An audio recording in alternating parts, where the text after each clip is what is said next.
I love to lead groups in conversation, and that may consist of supplying a topic and even supplying some questions just to get started. And then it's kind of like somebody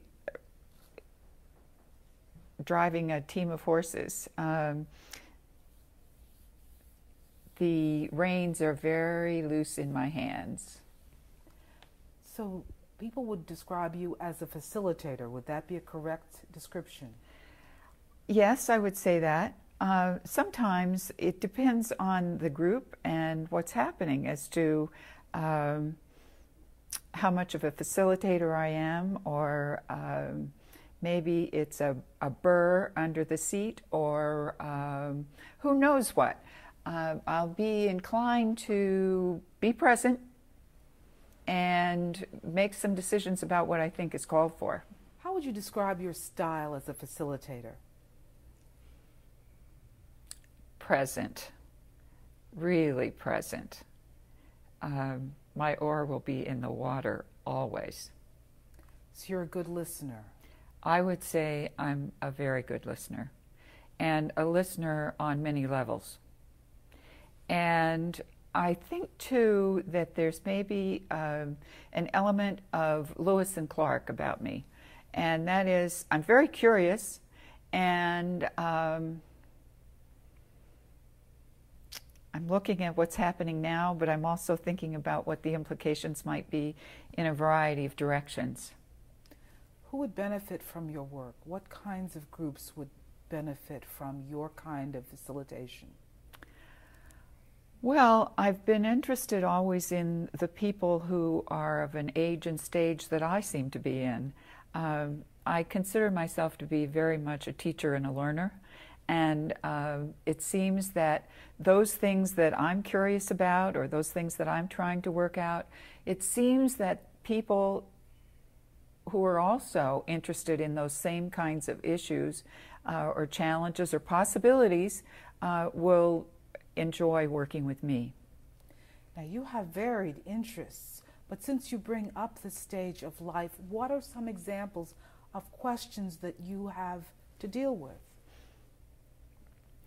Well, I don't know that this is so much a question, but I'm aware of changes and shifts that are happening in me.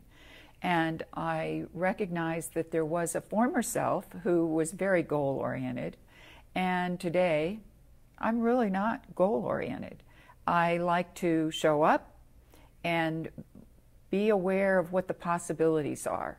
And if there's something that appeals to me and I want to go with that, I do. And so it's that sort of thing. And I think that it's continuing to discover those things that I thought were so, that are no longer so, that have enormous implications for my behavior and possibly the behavior of other people with whom I'd be working. So you care a great deal about authenticity, is that correct? I do. I also care a lot about people's passions and their potential. And this has been in the works for a very, very long time. Early on in my career, I worked with gifted and talented children. And the idea was that all children have gifts and talents, and they'll be gifted in different ways and to different degrees. That it was our responsibility as educators to design the settings that might make it possible for them and their parents to discover where the special capabilities might lie. And I began to see that, well, if it was true for students, it was going to be true for teachers and parents and for myself. So I think this whole notion of what is your potential, what are your passions, that's very, very important. And then one of the things that's been very exciting to me, and it's of the nature of what we're talking about anyway, and that is how things can continue to develop and you find out that, oh, well, maybe it's something else.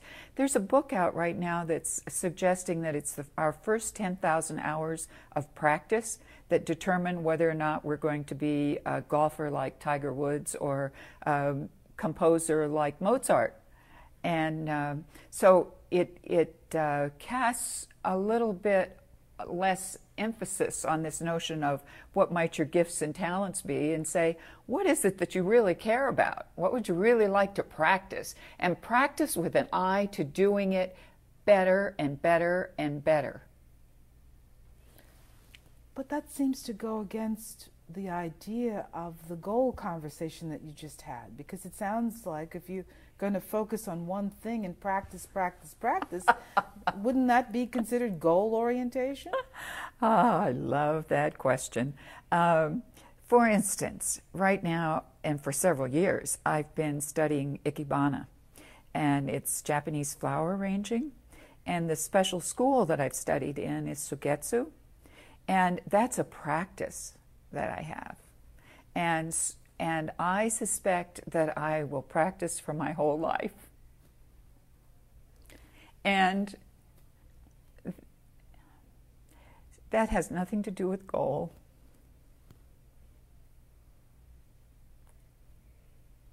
It has to do with beauty.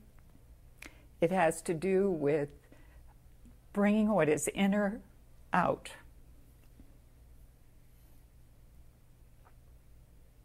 And you want to give this to other people too. I would love for other people to experience this and know the joy of it, and the peace, and the fulfillment.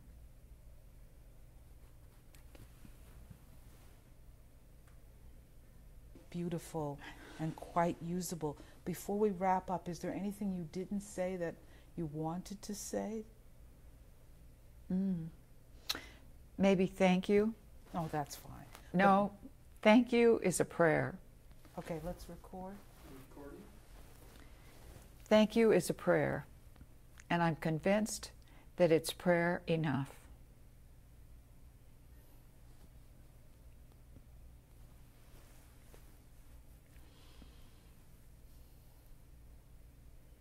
I love you, Bethene. Thank you.